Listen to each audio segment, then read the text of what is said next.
happening not only in Windsor, Essex, but across the province everywhere by the time this facility is built, because that's the focus of this current government, is dealing with that particular issue to keep the pressure off and have somewhere else for these families to go moving forward. In terms of the criteria, could I just add one thing to because the urgent care center, I think, is important, but also when we were doing, if you take a look at the task force report of where we started, we basically talked about hospitals.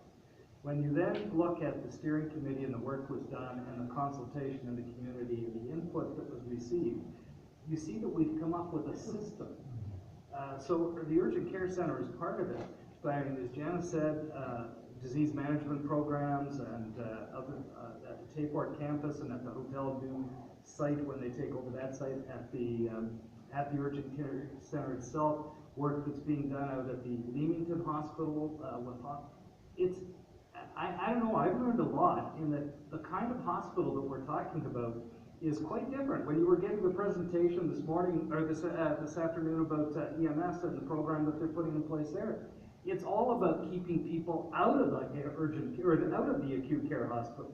So when I hear people talking about access, yeah, we heard that big time. Access was the #1 criteria.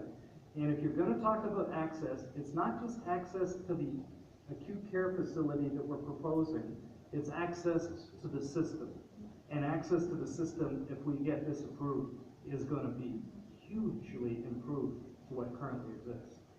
Thank you, Dave. And just one more thing, you mentioned about the criteria for the site selection. To me, I guess when you, in terms of community engagement, when I hear that you actually change some of the criteria and some of the weighting, that to me tells me that you actually did go out and get feedback and listen to what the community said, at least some. Yeah, it's interesting because some of this engagement didn't happen through your group, Dave and David. I was at a meeting when Sandra Cooke was still CEO of the Windsor Economic Development. She brought down Deb Matthews and had CEOs, business leaders, and some board members there.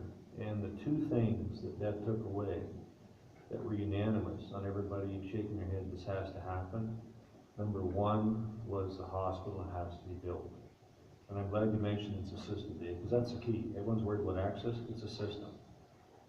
It's going to work better than it does now with the new system. And it's funny, the second thing that came up was CEOs all wanted access to give away land like they do in Ohio to get new development. But it's time, you know, council has spoken in the county, council has spoken in the city, MPPs have stood behind one another in line saying we are ready. Let's move on. Let's get this thing done and stop talking about it. So I applaud you for your vigilance and making sure that we haven't lost the message. Thank you very much. Any other conflict of interest? Any other questions from the board? No. Thank you, Dave and David. Thank you very much. I want to thank all the presenters. Conflict of interest. You tell me later. That's a big.